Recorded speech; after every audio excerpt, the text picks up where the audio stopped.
This one will drive you absolutely mad. And from Sutter Cane's novel, In the Mouth of Madness. You can forget about Stephen King. Kane outsells them all. Do you read Sutter Cane? I know I do. And this new book he's got out, it's driving people mad. Let's get into it.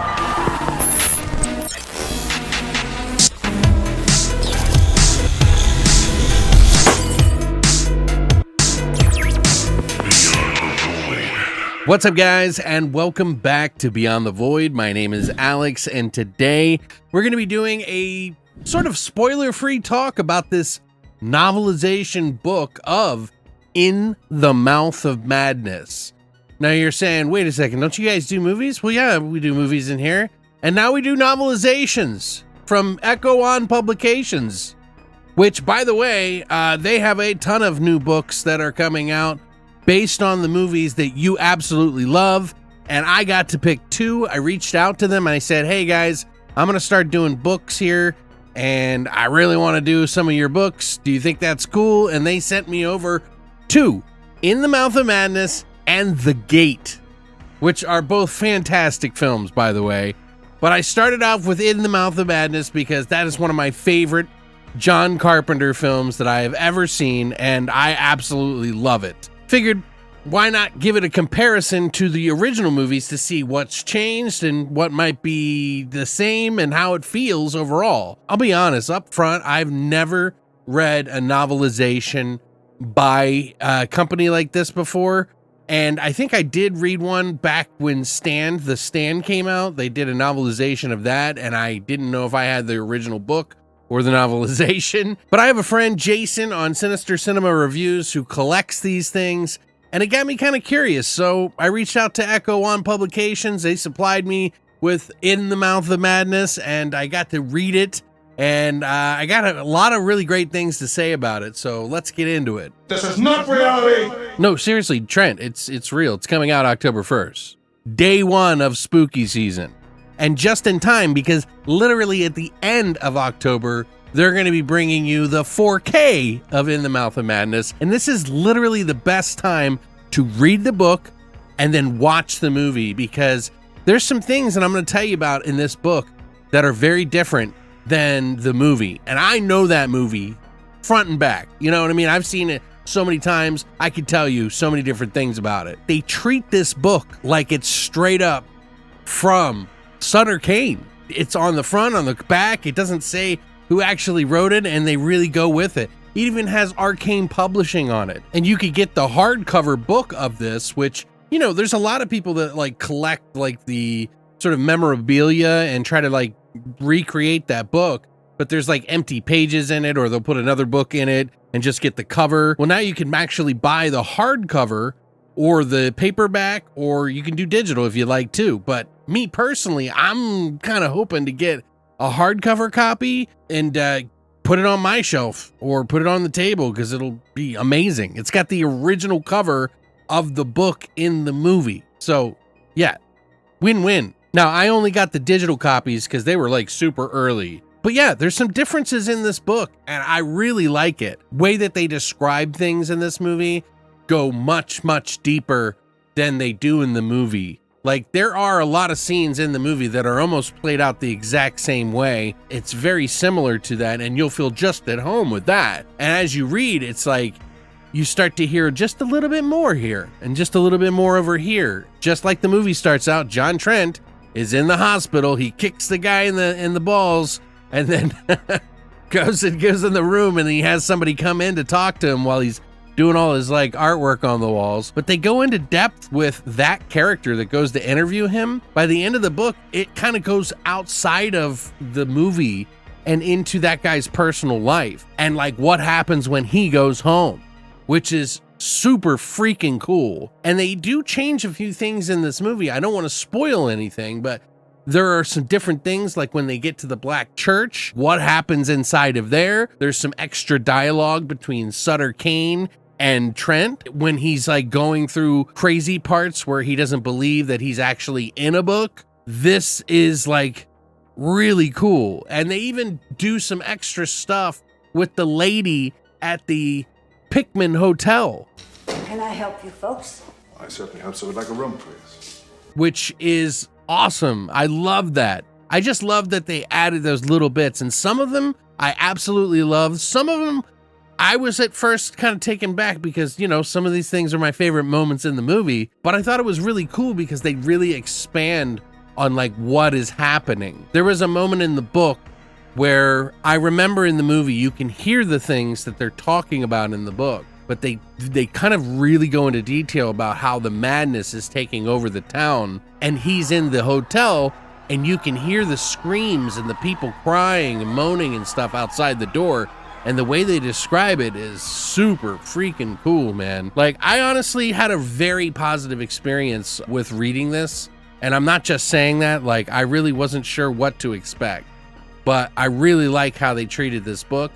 It is exactly like a book that would be coming from Sutter Kane. So even at the very end, there's like an extra little story of like one of his in there to kind of promote another book of some sort that I don't think they actually sell. But it just gives it that little bit of extra authenticity. I wish I could have got my hands on a physical copy though, because I really would have loved to see how big the book was, how it looked.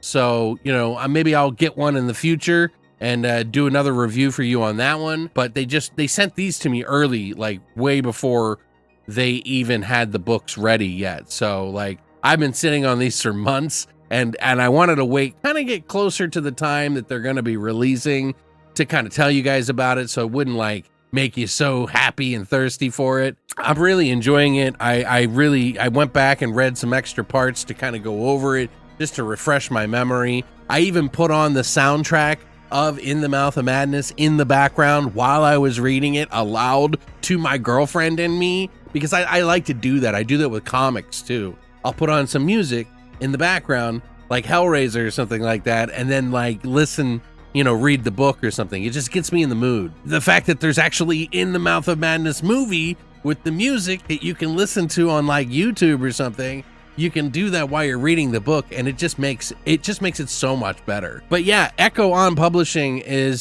they're doing a good job here, at least with this book in particular.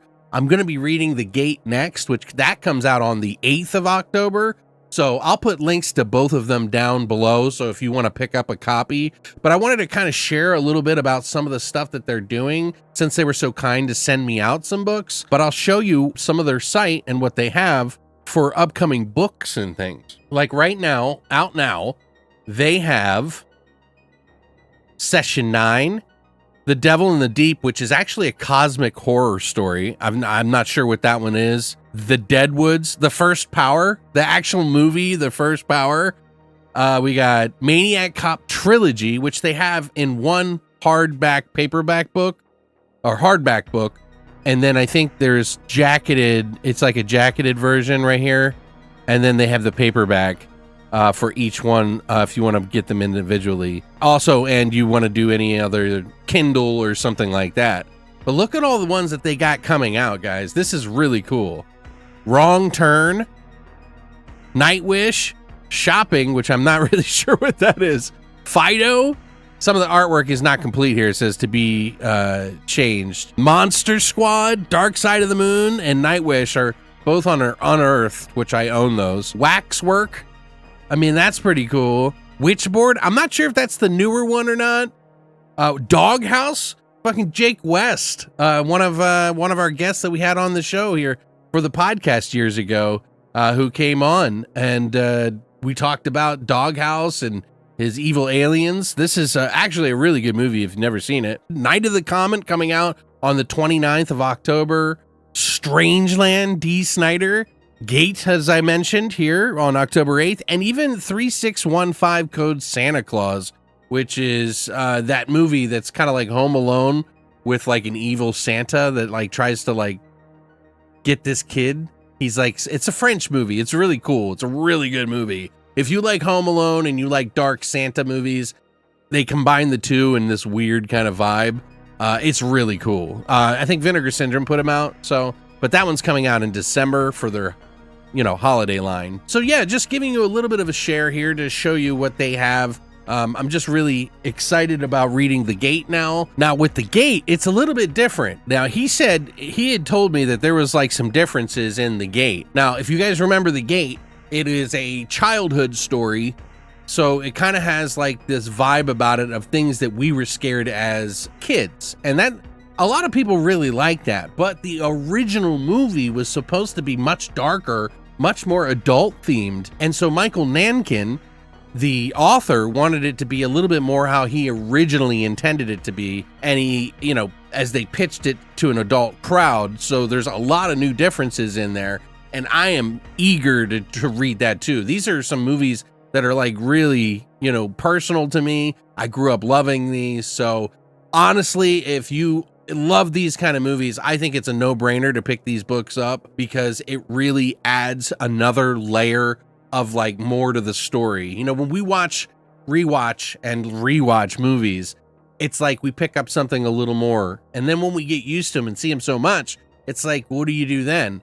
These novelizations really give you an extra layer to like think about, and you can like take and pick what you like out of those things, whether it's good or bad. I think it adds to it, and I'm really happy I got the chance to read this. Thank you again, Echo on Publishing. I will definitely be reaching out to you again for some other ones if you'll allow me, because I would love to check them out. Let me know what you think about this in the comment section down below. Are you a It Mom fan, In the Mouth of Madness fan? John Carpenter's movies are great, but that's probably one of my favorite because Beyond the Void, that's what I'm all about here is Lovecraft and those kind of stories, and that's what John Carpenter wanted for that.